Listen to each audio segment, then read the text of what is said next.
Hoy voy a definir los roles o el rol del pastor. ¿Saben por qué es importante? Porque cuando tenemos una relación nosotros como congregación y pastor, es necesario que sepamos cuál es el rol de cada uno, cuál es mi función y cuál es la función de ustedes, cuál es mi responsabilidad y cuál es la responsabilidad de ustedes, cuál es mi trabajo y cuál es el trabajo de ustedes. Y he decidido empezar por definir cuál es el mío, es decir, cuál es mi función, cuál es mi trabajo y cuál es mi rol como pastor. Así es que hoy van a entender ustedes bíblicamente lo que yo debo de hacer, lo que yo soy responsable de hacer.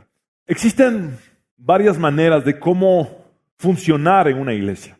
Los años y la tradición nos han llevado a funcionar de alguna manera que no necesariamente es la forma bíblica. Por eso es necesario volver a la palabra de Dios para ver cuál es el rol, según la Biblia, del pastor.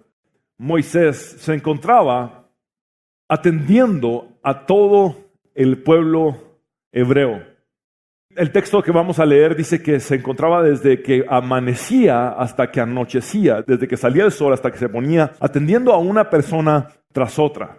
Y Moisés se estaba desgastando, pero no solamente Moisés se estaba desgastando, sino que el pueblo se estaba desgastando porque Moisés, una sola persona, no era capaz de atender a tantos. En el texto que vamos a leer, vamos a darnos cuenta de que Moisés no se daba abasto para atender a tantas personas.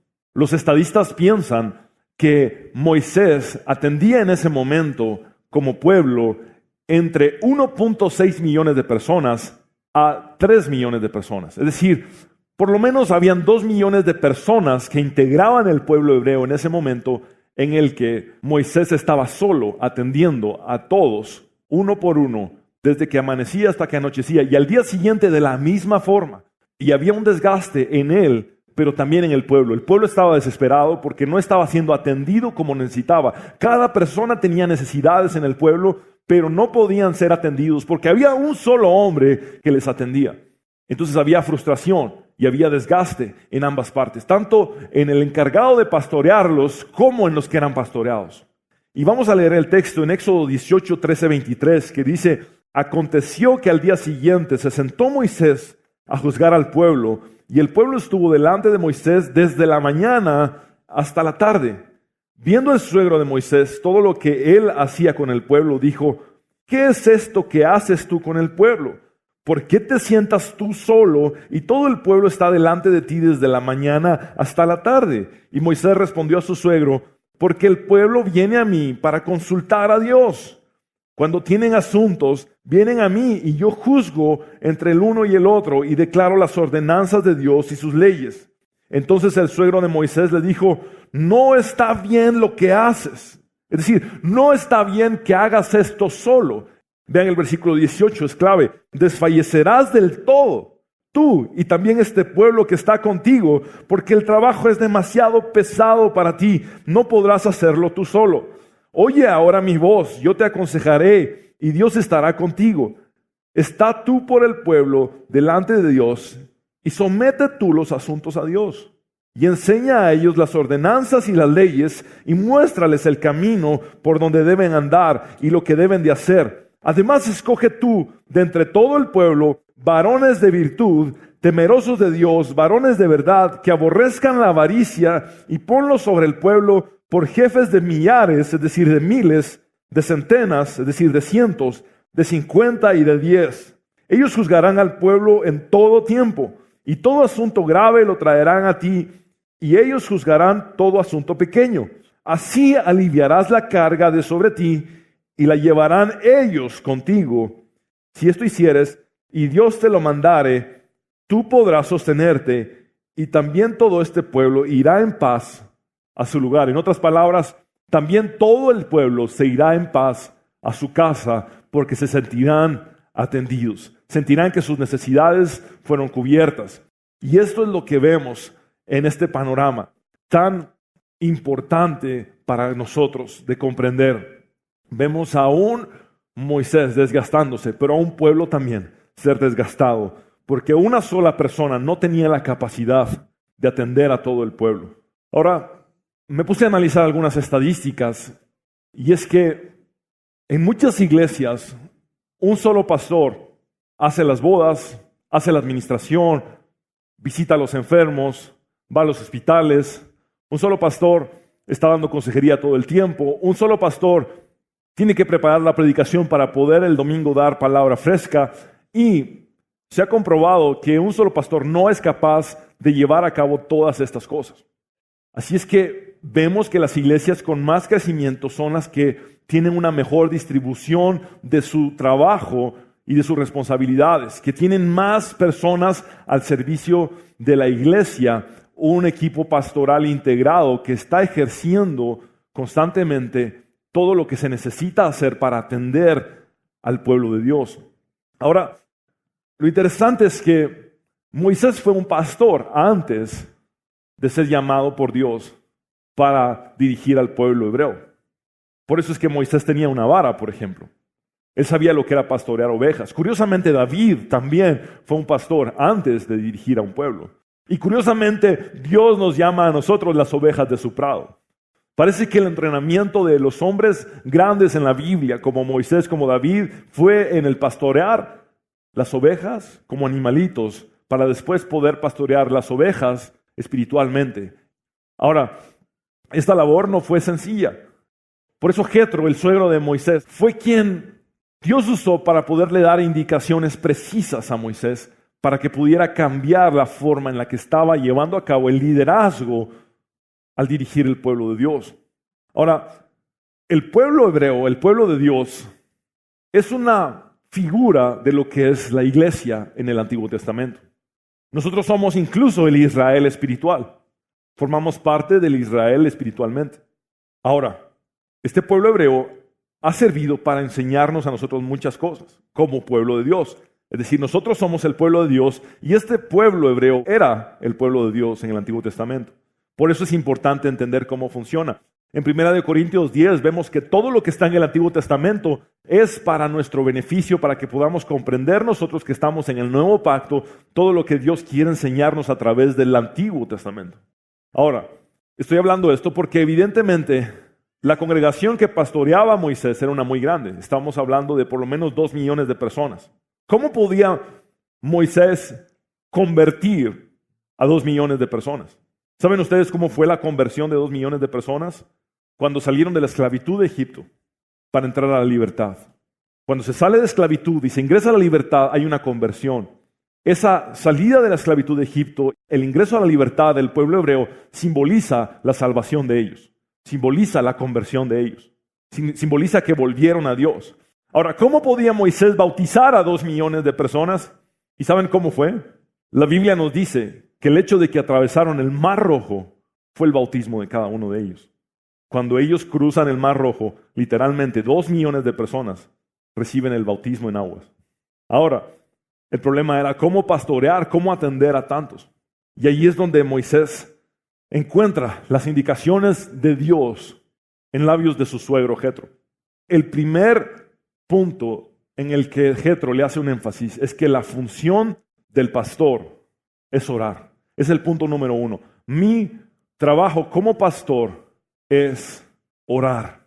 Éxodo 18:19 dice: oye ahora mi voz, yo te aconsejaré y Dios estará contigo. Estas son palabras de Jetro.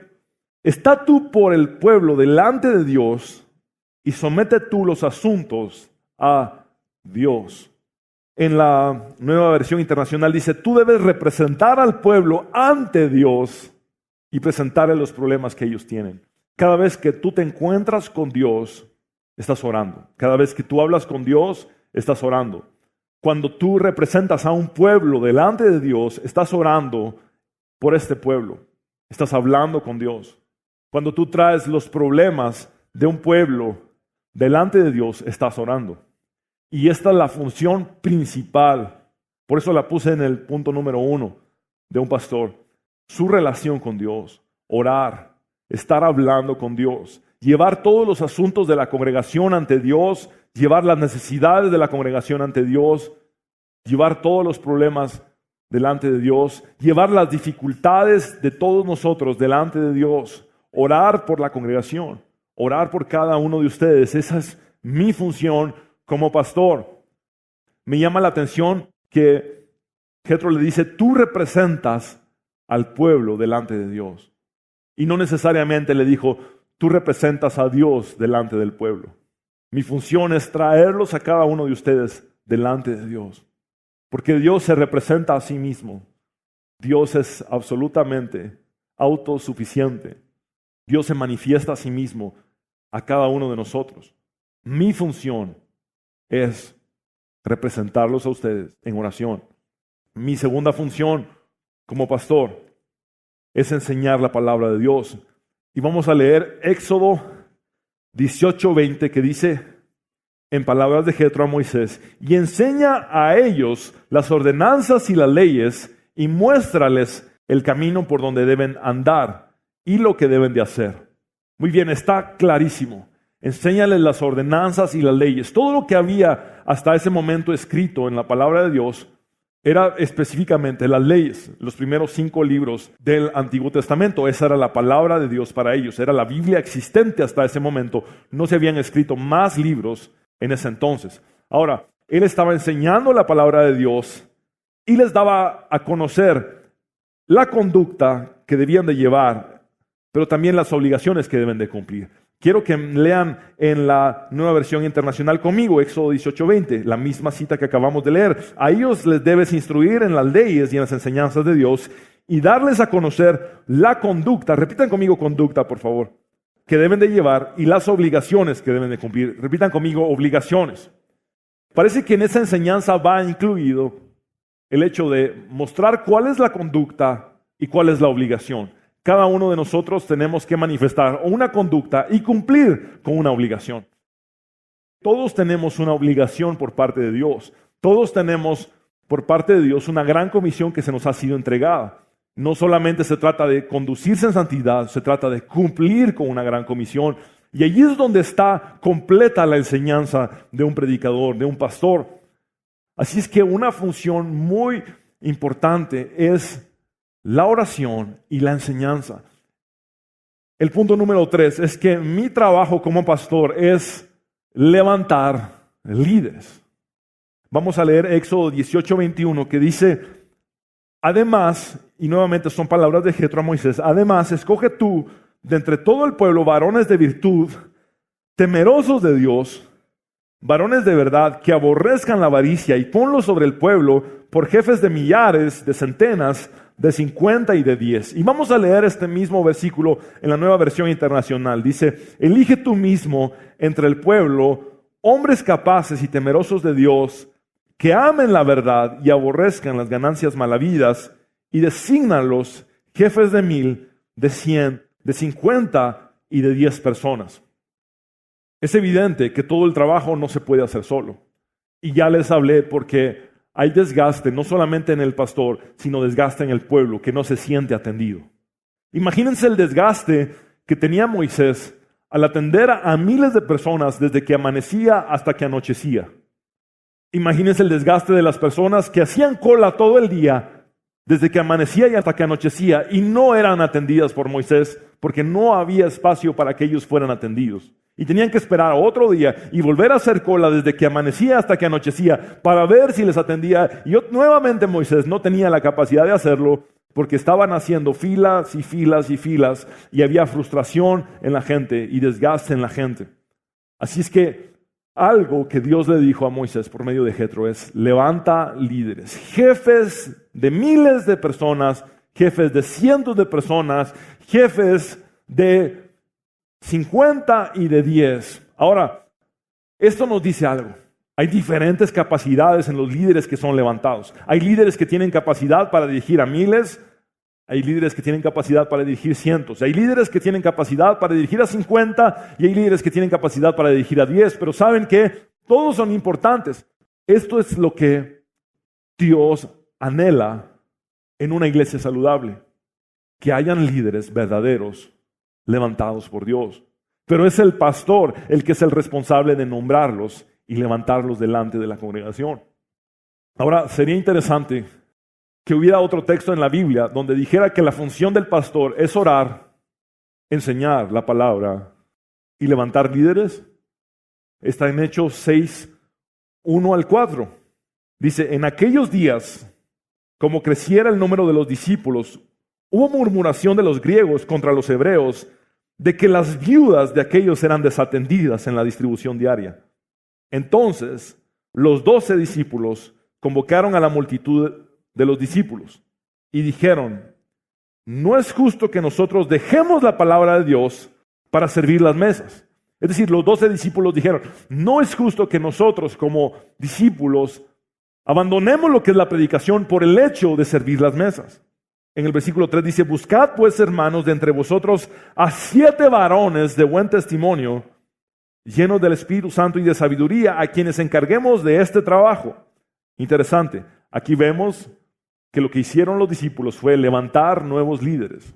Ahora veamos el versículo 4, dice: y nosotros persistiremos ¿en qué? La oración. ¿Y en qué más? Y en ministrar la palabra. En el ministerio de la palabra. Está muy claro. Levantan nuevos líderes para dedicarse a la oración y a la administración de la palabra. El pueblo hebreo recibía cada día el maná del cielo, el cual preparaban de una forma especial para que supiera más o menos como a pan con aceite. Pero llegó el momento donde este pueblo hebreo estuvo hastiado por completo de estar comiendo maná todos los días en el desierto. Y entonces se rebelan delante de Moisés y le dicen: dile a Dios que queremos carne, que nos traiga carne. Estamos desesperados de comer maná. Y el pueblo realmente estaba buscando otro tipo de alimento. Ahora, el desenlace de esa historia es que Dios envía codornices y ellos literalmente se hartan, y esa es la palabra real, se hartaron de codornices. Pero en el intermedio pasó algo muy interesante, y es que Moisés se hastió. Dijo que él ya no podía solo con todo el pueblo, con las exigencias del pueblo. Y Moisés le llega a pedir a Dios que le quite la vida porque no soportaba más las exigencias del pueblo. No soportaba más dirigir él solo al pueblo. Y veamos lo que sucede en Números 11, 10 al 17. Y oyó Moisés al pueblo que lloraba por sus familias, cada uno a la puerta de su tienda, y la ira de Jehová se encendió en gran manera. También le pareció mal a Moisés. Y dijo Moisés a Jehová: ¿por qué has hecho mal a tu siervo? ¿Y por qué no he hallado gracia en tus ojos, que has puesto la carga de todo este pueblo sobre mí? ¿Concebí yo a todo este pueblo? ¿Lo engendré yo para que me digas: llévalo en tu seno, como lleva la que cría al que mama, a la tierra de la cual juraste a sus padres? ¿De dónde conseguiré yo carne para dar a todo este pueblo? Porque lloran a mí, diciendo: danos carne que comamos. ¿No puedo yo solo soportar a todo este pueblo, que me es pesado en demasía? Y si así lo haces tú conmigo, yo te ruego que me des muerte, si he hallado gracia en tus ojos, y que ya no vea mi mal. Llega a la desesperación de decir: Dios, ya no puedo con este pueblo. Si he hallado gracia delante de ti, mátame. Imagínense ustedes hasta dónde llegó la aflicción de Moisés por no tener la capacidad de satisfacer a un pueblo. Veamos entonces lo que le dice Dios que haga en el versículo 16. Entonces Jehová dijo a Moisés: reúneme 70 varones de los ancianos de Israel, que tú sabes que son ancianos del pueblo, y sus principales, y tráelos a la puerta del tabernáculo de reunión, y esperen allí contigo. Nuevamente, Dios le dice que va a levantar a nuevos líderes. Dios le dice que levante y escoja a líderes. Y yo descenderé y hablaré allí contigo, y tomaré del espíritu que está en ti, y pondré en ellos, es decir, en estos 70 varones, ese mismo espíritu, y llevarán contigo la carga del pueblo, y no la llevarás tú solo. Nuevamente nos damos cuenta de que Dios está demandando de un pastor que está dirigiendo a un pueblo que levante líderes. Mi responsabilidad como pastor es primeramente ser buen esposo y buen padre. Ese es el punto número 4. Y vamos a leer el texto en Éxodo 18, 1 al 6, que dice de la siguiente manera: oyó Jetro, sacerdote de Madián, suegro de Moisés, todas las cosas que Dios había hecho con Moisés. Ahora repitan conmigo la palabra oyó. Significa que no las vio. Significa que escuchó lo que había sucedido, pero que él no había estado ahí. y cómo Jehová había sacado a Israel de Egipto. Es decir, en este momento ya Israel había sido libre de la opresión de la esclavitud de Egipto. Y vean lo que pasa. Y tomó Jetro, suegro de Moisés, a Séfora, la mujer de Moisés, después que él la envió. Ahora noten esto. En algún momento Moisés envió a su propia esposa con su suegro y a sus 2 hijos también. El uno se llamaba Gersón porque dijo, forastero he sido en tierra ajena, y el otro se llamaba Eliezer porque dijo, el Dios de mi padre me ayudó y me libró de la espada de Faraón. Y Jetro, el suegro de Moisés, con los hijos y la mujer de éste, vino a Moisés en el desierto donde estaba acampado junto al monte de Dios, y dijo a Moisés, yo tu suegro Jetro, vengo a ti con tu mujer y sus 2 hijos con ella. Ahora es evidente que la esposa de Moisés no estaba con Moisés, y los hijos de Moisés no estaban con Moisés, que estaban con Jetro. Y que Jetro tampoco estaba con Moisés, porque Jetro escuchó lo que había acontecido. Ahora, la razón por la cual la esposa de Moisés y sus 2 hijos no estaban con él es porque efectivamente Moisés, cuando recibió la instrucción de ir a Egipto muchos años antes, camino a Egipto, se peleó con su esposa, tuvo un problema con su esposa. Y entonces él decide mandar a su esposa y a sus hijos con su suegro. Como quien dice, la devolvió. Aquí está tu hija y aquí están tus nietos. Yo tengo que ir a hacer lo que Dios me dijo que hiciera. Ahora, vamos a ver en qué momento sucedió esa separación. Está en Éxodo 4, 19, 26. Vamos a leerlo. Dice, dijo también Jehová a Moisés en Madián, ve y vuelve a Egipto. Esto fue antes de que él fuera a Egipto. Recordemos que Moisés estuvo huyendo en el desierto porque había cometido una falta en Egipto y estaba escapando, estaba huyendo. Luego dice, porque han muerto todos los que procuraban matarte.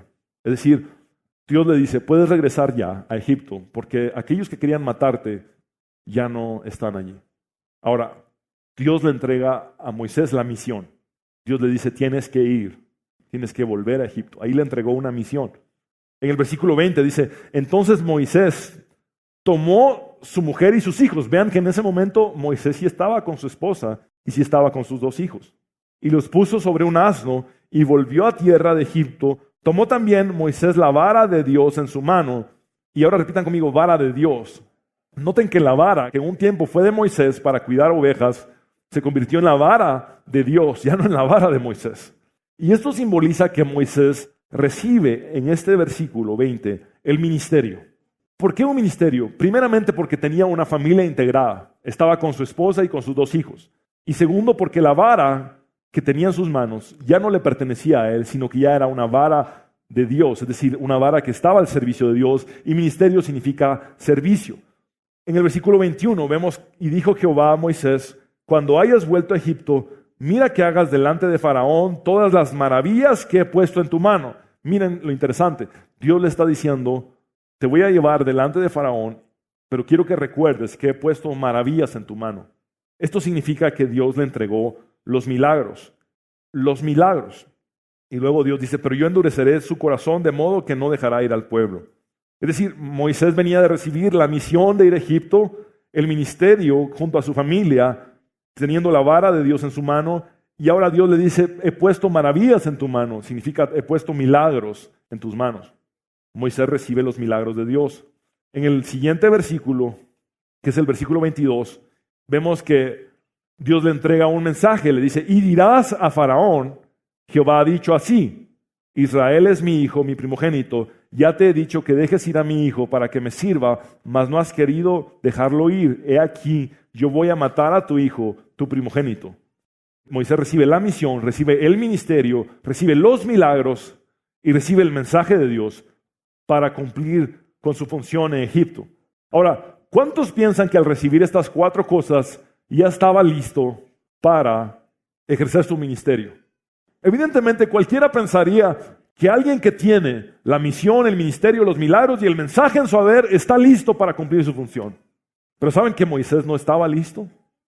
Vean lo que pasa en el versículo 24. Y aconteció en el camino que en una posada Jehová le salió al encuentro y quiso matarlo. ¿Tiene lógica?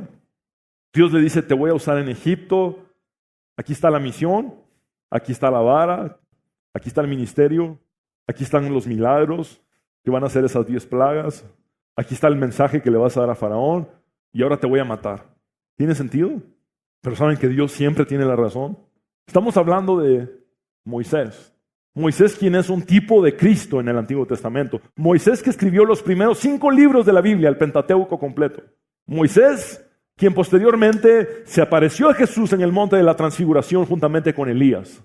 Moisés, quien se piensa que será uno de los 2 testigos en el libro del Apocalipsis. Sí, ese Moisés. Dios le entrega 4 cosas y después intenta matarlo. Y es por lo siguiente. Vean lo que pasa en el versículo 25. Entonces Séfora, la esposa de Moisés, tomó un pedernal afilado y cortó el prepucio de su hijo, es decir, circuncidó a su hijo y lo echó a sus pies, a los pies de Moisés, diciendo: a la verdad, tú me eres un esposo de sangre.